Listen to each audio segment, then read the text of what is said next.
Welcome everyone, I'm Dr. Linder. Welcome to Anatomy and Physiology 1. We are going to start this course by first discussing these two terms, anatomy and physiology, right? So the name of the course would make sense to go over what is anatomy and what is physiology. Simply put, it is structure and function. Anatomy is the study of human structure, and physiology is more of the study of how things function. So when we talk about structure, it's what things are made of and where they're located and all the different associated structures. Physiology really is the study of how things function. How does a muscle contract? How does a neurological impulse get transmitted? How does the body produce urine? How does fertilization take place, right? This is all physiology. There's another term to be very comfortable with that we have to understand, that is what we call anatomical position. Anatomical position is what we see here with this young lady. Her feet are flat on the floor. Her palms, you could see, are facing forward or facing anteriorly or ventrally. And this position here is called anatomical position. Whenever we study the human body, whenever we talk about body parts and we're using reference terminology, it is always from the understanding that this person is in anatomical position. So when I say, you could see my cursor over here and I am moving medially, which finger is most medial, you would have to start in anatomical position with the palms facing forward and say, oh, the pinky or the fifth digit is most medial and most lateral would be the thumb or the first digit. So anatomical position is really important. We'll talk about some superficial anatomy, which is locating structures on or near the surface of the body. And then we'll talk about some anatomical landmarks. When we talk about anatomical landmarks, again, we're assuming the person is in anatomical position, hands at their sides, palms facing anteriorly or forward, feet flat on the floor. These two other terms are important, supine and prone.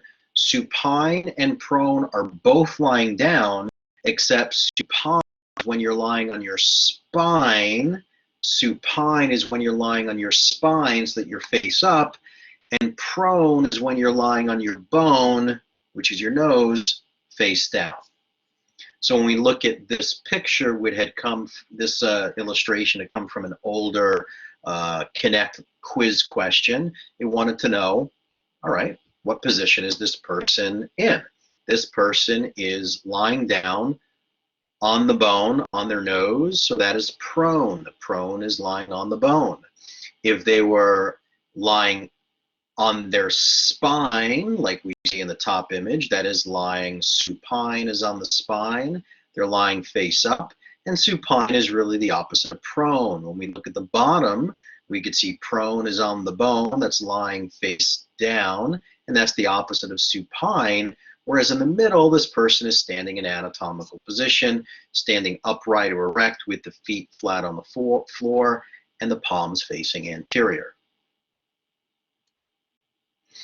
There are some other terms that we use to describe microscopic anatomy, not macroscopic, right? Macroscopic is you can see it with the naked eye.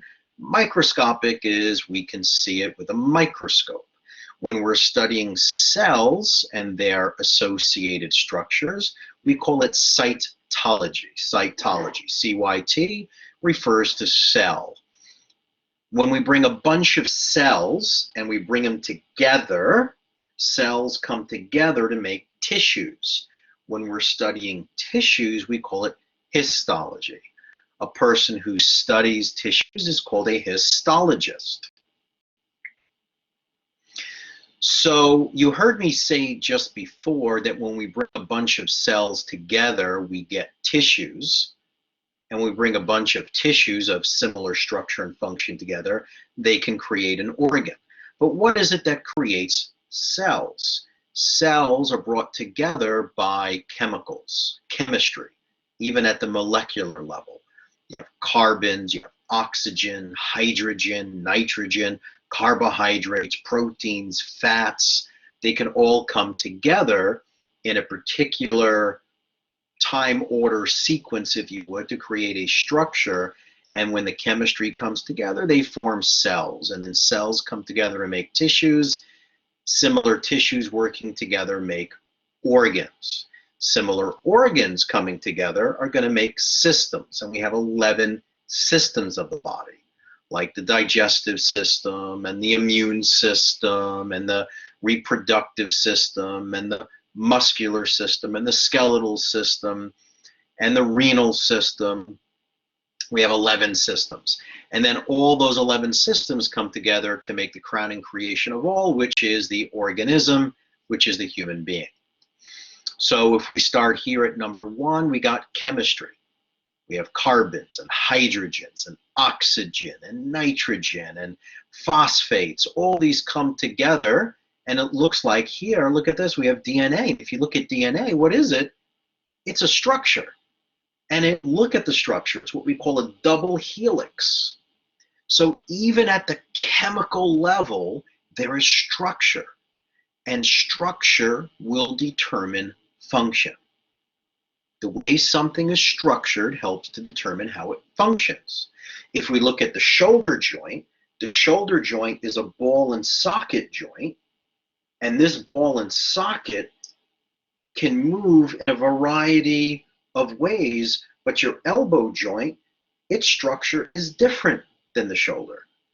The shoulder can circumduct, it can flex, it can extend, it can abduct and adduct and internally rotate and externally rotate. What does the elbow do? It flexes and extends, and it can rotate. It can supinate and pronate. Okay, so structure determines function. Chemicals come together, they make cells. Cells come together to make tissues. In this particular case, it's smooth muscle tissue. And then a bunch of tissues come together to make organ. This is the stomach. Then you can have the stomach with the liver, with the small intestine and large intestine, and this creates a system. In this case, we're looking at the digestive system. And then with all the other 10 systems, because we have 11 altogether, you have the organism. Okay, so this is the level of structural organization. You should be familiar with them from smallest to largest, or even largest to smallest. So I've seen this show up on some past exams as well, where they give you the highlighted structure, and then you would have to simply drag and drop, right? There'd be like an answer key on the left, and you would drag, okay, the skeletal system here. This is the skeletal system in the middle with the skull and the spine and the ribs. This is the axial skeleton. And then the upper extremity and lower extremity, that would be the appendicular skeleton. Then over here, the brain and the spinal cord and the nerves, you would drag the nervous system. And we have the upper respiratory tract and the lungs, so this is the respiratory system. Here is the heart with the arteries and veins. That's your circulatory system. Then we have our 2 kidneys, 2 ureters, a urinary bladder, and urethra. That's the urinary system. Don't confuse ureters with urethra. The word ureter has 2 E's, and you have 2 kidneys. So a ureter goes from each kidney to the urinary bladder. And then there's 1 urethra exiting the urinary bladder that will help excrete urine from the body. Then we're dragging and dropping these other terms. Okay, so here's the digestive system. You've got the small intestine and the large intestine and the liver and the stomach.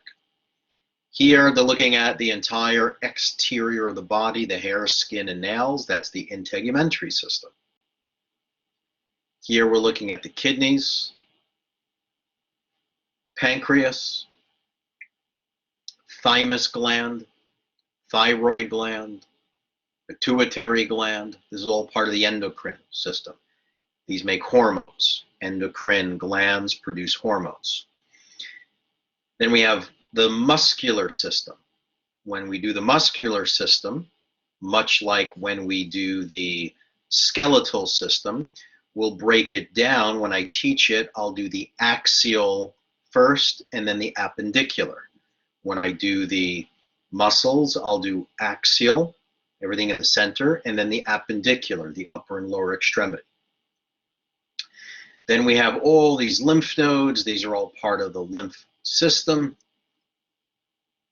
So pretty straightforward. Now it's important to just know, besides some of the main parts, what are the main functions. So when we talk about the integumentary system, which is the first system we'll probably talk about,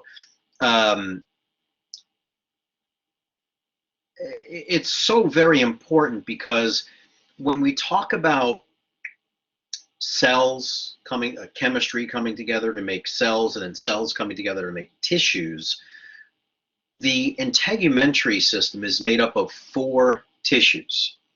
Now, in week 2, we'll talk about tissues, and there's 4 types of tissues.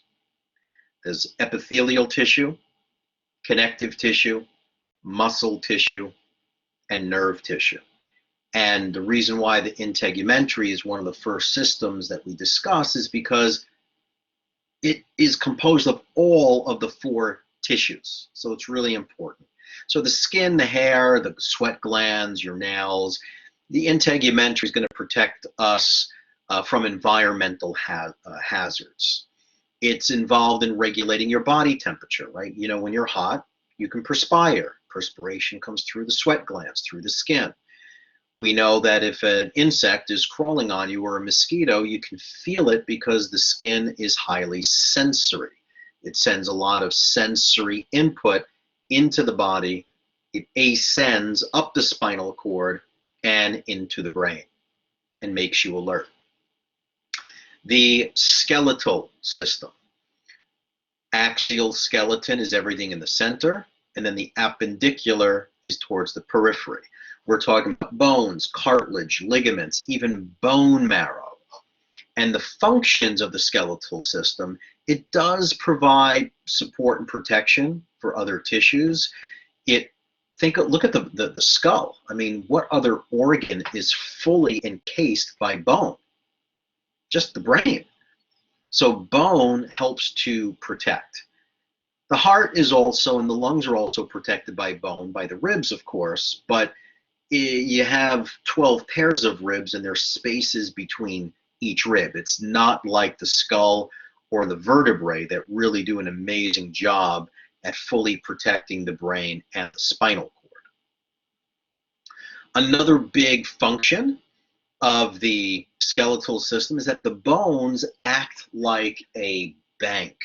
It is a reservoir, a storage facility. So when you eat food, your body will use a lot of the nutrients for immediate energy, and then we'll put some in storage in the bones, in the muscles, in tissues, in organs and glands, and then what's left, it excretes out. So calcium and other minerals are stored in the bone. And when the body needs to, right, it's kind of like running low on cash in your pocket or in your pocketbook, right? When you're running low on cash, if you're, pre-Venmo days and credit card days, you would go right to the bank and take money out. If you have too much cash, always a good problem to have, you go to the bank and you make a deposit. So when there's too much calcium, you make a deposit. It goes in the bones. When you're in a fasting state or you're deprived of nutrients, your body needs calcium and you don't have any in immediate fuel, your body finds a way by using the thyroid and the parathyroid glands in pulling out calcium from the bone. Okay? Bone marrow also forms blood cells. The B cells, the B is actually for bone marrow. The T cells are from the thymus. So not only are some of your white blood cells, like B cells, which produce your antibodies, come from bone marrow, but red blood cells are also produced by bone marrow. So you have red blood cells and some white blood cells come from the bone marrow. So bones are extremely important. Here, they want to know, what is the highlighted structure? Is it the appendicular skeleton, the peripheral skeleton, the central skeleton, or axial skeleton? Well, you didn't hear me use the term central skeleton or peripheral skeleton, but you did hear me use the word appendicular and axial. So everything in the center, that is your axis, that is your axial skeleton, and everything else that is bone colored would be the appendicular skeleton. Let's talk about the muscular system. So muscles. Now, you heard me before say that when cells come together, they make tissues, and there's 4 types of tissues. We have epithelial tissue, connective tissue, muscle tissue, and nerve tissue. When we talk about muscle, there's 3 types of muscle. Muscle comes in 3 flavors. What you see here on the screen attaching to your skeleton is called skeletal muscle. Then there's cardiac muscle for the heart. That's the 2nd type. The third type is called smooth muscle. Smooth muscle is involuntary. You can't consciously control it, but it's around your glands, it's around your organs, it's around your blood vessels, right? Like your arteries can constrict and dilate. When they constrict, your blood pressure goes up, and when you vasodilate, your blood pressure goes down. Vasoconstriction, vasodilation. Smooth muscle does that. If it's your windpipe, it's your trachea, then you have bronchial constriction or bronchial dilation. Again, smooth muscle does that. Women, during the time of month, when your monthly bill comes and you're cramping, menstruating, you have the smooth muscle contraction around the uterus.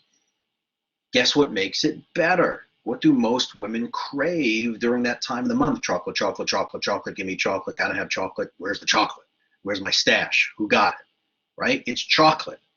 Chocolate is really high, especially dark chocolate, is high in magnesium.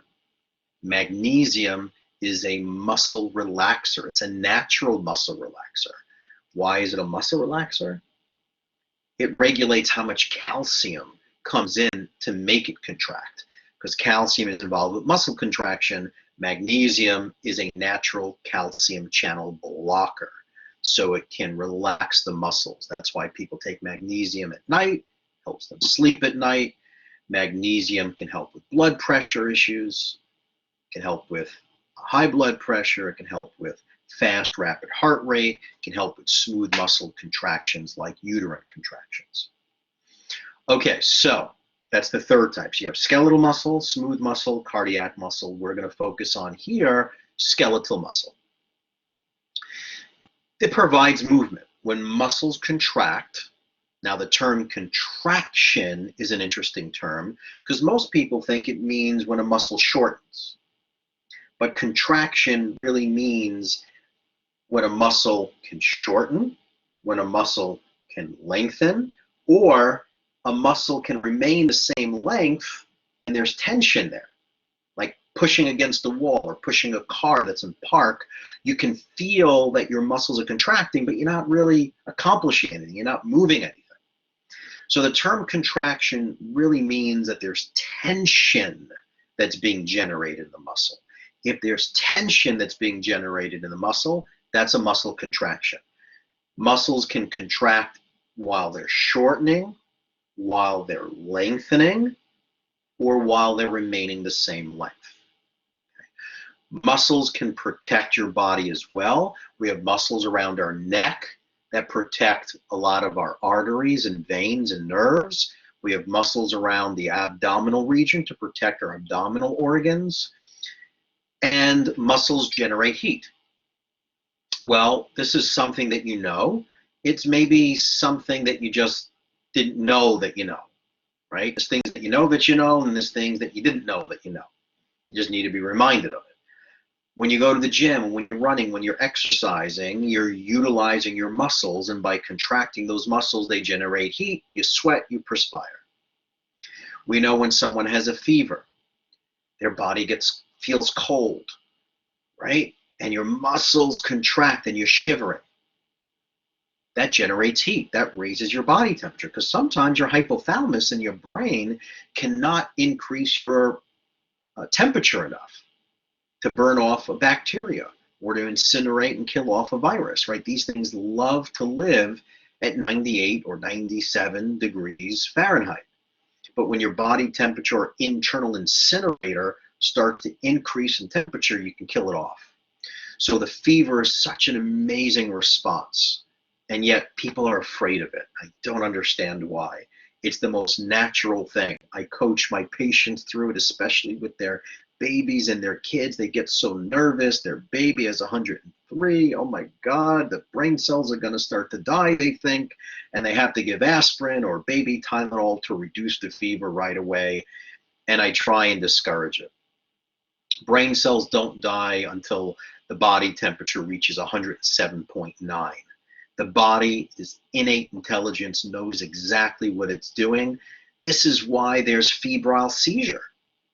Right? When the body is trying to increase the temperature to kill something off, and the body can't do it on its own, the eyes roll back, the muscles go rigid, and the body starts shaking. It's a seizure. It's a febrile seizure to get rapid, fast muscular contractions to spike the fever, to save the baby's life, not to hurt the baby. It's always intended to help and save.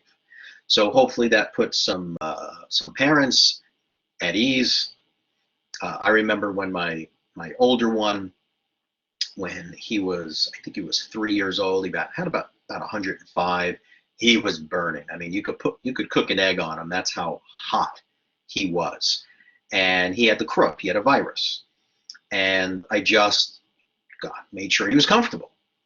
Our rule as a family was that if the kids couldn't sleep because their fever was high, we would always use just a little bit of a baby Tylenol, very small, suppository through the rectum, and it would dissolve in the body, and it would just be enough to bring the fever down half a point to a point. That's it. And then it would be enough to get the child comfortable to sleep. But once they were sleeping, they would sweat it out. And by the morning, they were all brand new kids. And I remember that one instance. It's really important to watch for the lips, watch the fingernails and the ears to make sure there's no bluing, especially with the croup when there's a breathing issue. I mean, they sound like a barking seal with that. And I remember I had it as a kid myself, and it was so painful, the croup. It's like your vocal cords, every time you cough, it's like sandpaper, like rubbing against each other. It is so extremely painful. But, kids eventually they do grow out of it. Okay, so that's enough on fever. So here, now it wants to know, all right, what's the highlighted structure? Well, we're looking at muscles of the upper and lower extremity, so what do we call that? Appendicular muscles. Not axial muscles. Axial would be what is actually muscle colored. What's that reddish brown? But the bluish highlighted one is going to be the appendicular muscles. When we look at the neural system, extremely, extremely important. What we see in the center here, the brain and the spinal cord, that is called the CNS. CNS stands for Central Neural System. Central Neural System. And everything outside of the spinal cord and everything outside of the brain would be the peripheral neural system, the PNS, peripheral neural system. So we have a central neural system and we have a peripheral neural system. So the brain, the spinal cord, peripheral nerves, all of the sensory organs, the eyes, the ears, the nose, the tongue, all part of the neural system here. It happens to be the very first system that develops embryologically. So when sperm and egg come together, fertilization, around day 18 or so, that's where the nodal cord and the primitive streak start to develop, which evolves into the brain and the spinal cord. There's no other organ, there's no other cells, there's nothing yet except the brain and the spinal cord. And then that starts to blossom out and bud and form organs like the heart and the lungs and the kidneys and the digestive organs. It's kind of like a tree, right? It grows up from the root, then the trunk, and then you have branches. And at the end of the branches, here in the Northeast, I'm in New York, in the Northeast around springtime, we start to see buds. And those buds grow into leaves. Or if it's an orange bud, it grows into an orange. If it's an apple bud, it grows into an apple. If it's the heart bud at the end of a nerve, it grows into the heart. If it's the lung bud, it grows into the lungs. So the brain sends messages down the spinal cord, out to the nerves, to the heart to make it beat, out to the lungs to make it breathe, out to the digestive organs to make you digest your food, out to the nerves that go to your muscles to make them contract. That's why I love being a doctor of chiropractic, is because we ensure that the impulses from the brain are going down the spinal cord out to the nerves to all of the end organs and muscles at 100% efficiency. If there's some sort of structural distortion here, it will start to impede the flow of the nerve impulses to your organs and muscles, which create a health imbalance of some sort. The neural system is always taking sensory information in, and it ascends up the spinal cord into the brain, and the brain processes that information like a computer. After it processes it, it sends out a motor command outward. So sensory input comes in, it processes it, motor output goes out to control function. So here, what's the highlighted structure? Here's the brain and the spinal cord. So it is the control center, right? The neural system controls and coordinates all of the bodily functions. So, and it works in close connection with what we will cover in the 4th week, which is the endocrine system. The brain and the spinal cord utilizes chemical messengers called neurotransmitters, whereas your endocrine glands produce chemical messengers called hormones. Both help regulate bodily functions. So now it talks about the endocrine system. These are some glands of the endocrine system. You have the pituitary gland, pancreas, gonads, thyroid, adrenal. All of these glands are going to help to direct long-term changes in the activities of other organ systems. It's going to adjust the metabolic activity, speed up the metabolism or slow down the metabolism, which helps to conserve energy or use energy. And it's going to control many of the structural and functional changes during development. So here we're looking at a bunch of glands. Here's the thyroid, here's the thymus, here are the kidneys, but it wants to know what is the highlighted structure. And that's going to be the pancreas. The kidneys are here. Above the kidneys is the suprarenal gland, also known as the adrenal. When you look at the word adrenal, you see renal, which is kidney, and add renal, adrenal. You're adding something to the kidneys, which is the adrenal gland. Here is the thyroid, but behind the thyroid are 4 parathyroid glands. These are the parathyroid, 1, 2, 3, 4. Again, that's on the posterior part of the thyroid. And then here is the female reproductive, here is the uterus, here are the fallopian tubes, or uterine tubes, same thing, and here's the ovary. At the very end of the ovary is the fimbriae. Cardiovascular system is the heart, the blood vessels. Its primary function is to distribute red blood cells and white blood cells and water and nutrients, to bring oxygen to the body parts, and to push out carbon dioxide. It's also used to distribute heat and assist the control of body temperature, right? Blood is over 100 degrees. That's why when you sprain your ankle, And then you look at it, it's red, hot, and swollen. Why is it red? Red blood cells. Why is it hot? Blood's 100 degrees. Okay. Why is it swollen? There's lots of nutrients and blood that's rushing to the area. So what do we see here that's fully highlighted? We see the heart. The heart is blue. The lymphatics are made up of the spleen, the thymus. The spleen is here. Your thymus is deep to the sternum. Then you have all of your lymphatic vessels and lymph nodes. You have lymph nodes in your groin. They're called inguinal lymph nodes. There's lymph nodes in the armpit. They're called axillary lymph nodes. You have lymph nodes in front of your neck, and in front of the SCM muscles and behind. They're called pre and post cervical lymph chain. You have your tonsils. You have your appendix. These are all lymphatic structures. They're really designed to help us fight off any infection and disease and return clean fluid back to the bloodstream. The respiratory tract, there's an upper and a lower respiratory tract. That's why we hear of someone having an upper respiratory tract infection or a lower respiratory tract infection. So these are the main parts: the nasal cavity, the sinuses, your larynx, your trachea, the bronchi, lungs, and the deepest part, the alveoli, which is where gas exchange takes place. And its primary function is really, when you breathe in air, it's to provide oxygen into the bloodstream so that your body can pump oxygenated blood to every cell and tissue of the body. And in every cell and tissue, you're going to be learning about the cell this week and learning about the organelles, especially the mitochondria. The mitochondria needs that oxygen to produce ATP. It needs the oxygen to oxidize glucose to help generate adenosine triphosphate, which is the energy currency of the body, ATP. When your body makes ATP, the mitochondria, it takes in oxygen. Its exhaust is called CO2, or carbon dioxide.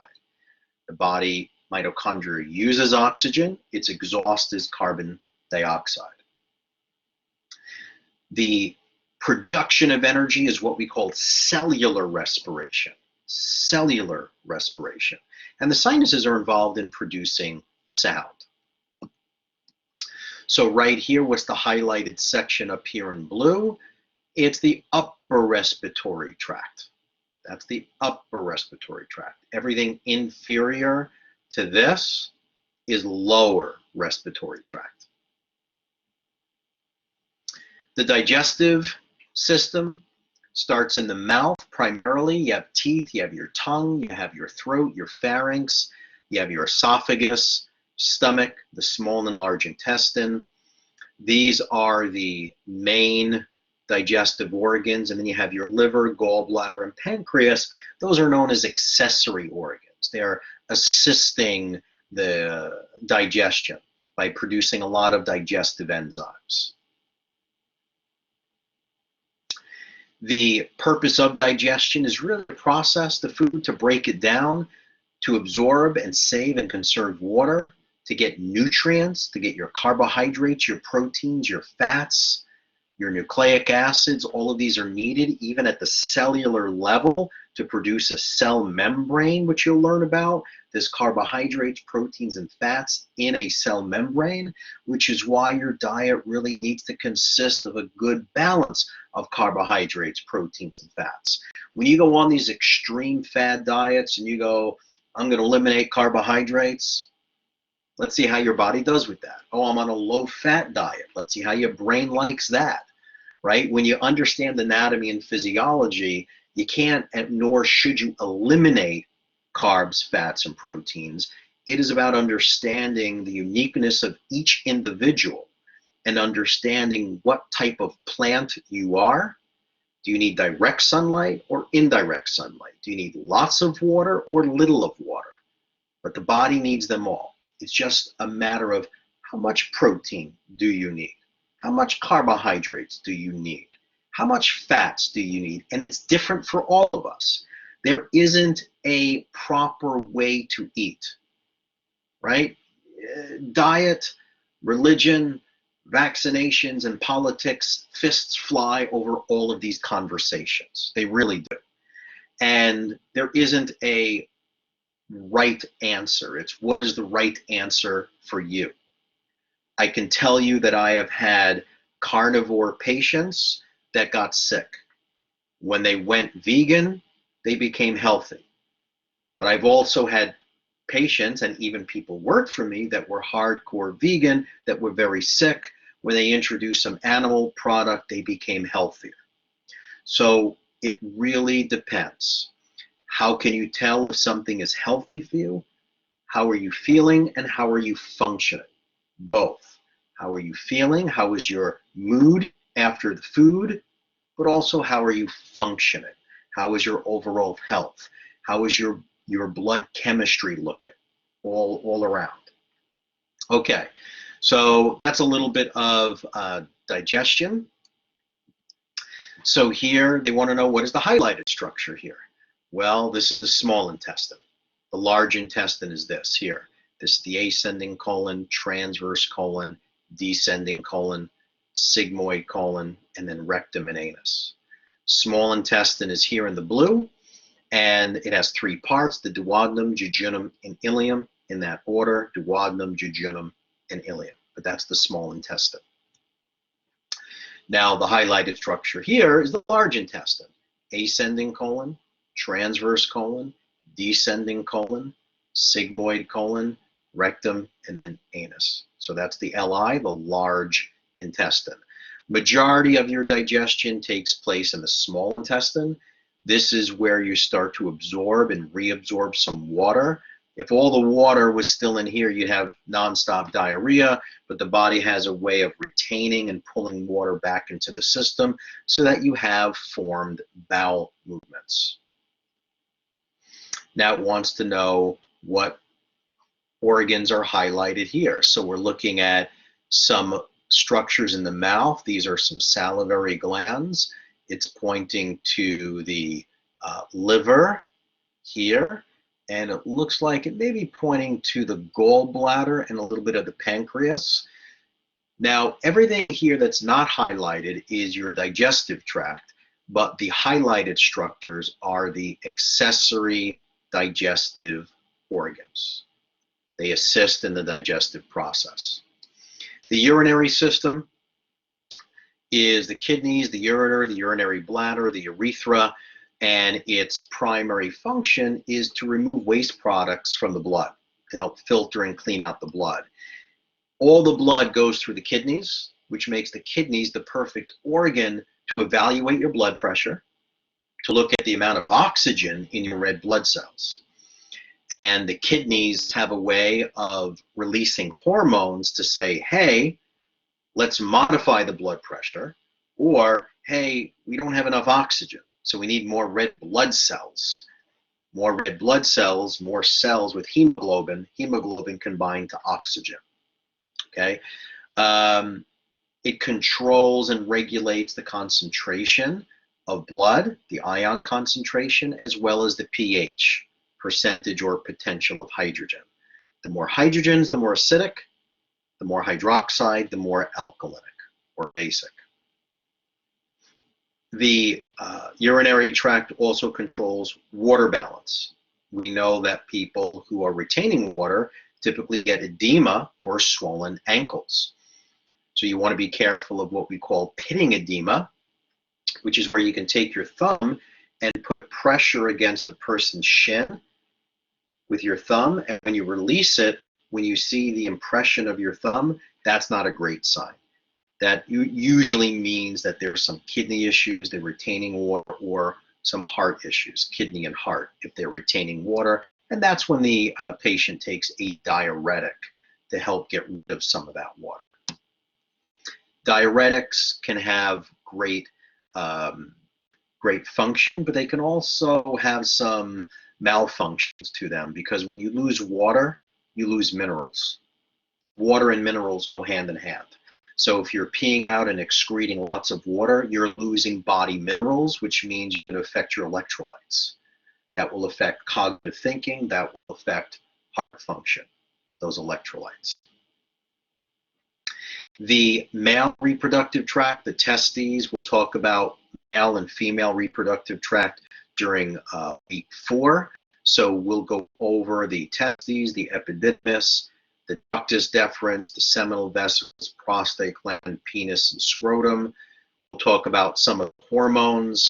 The primary function is to produce male sex cell, known as the sperm, produce suspending fluid, known as semen, and produce hormones, as well as sexual intercourse. On the female side, female has ovaries, the uterine tube, uterus, vagina, labia, clitoris, mammary gland, and the primary function is to produce the oocyte, which is egg, also to support the developing embryo from conception to delivery, to provide milk and nourishment to the newborn baby, and for sexual intercourse as well. Okay, I'm going to pause here, take a 2-minute break, see if anyone has any questions, and then we'll continue here.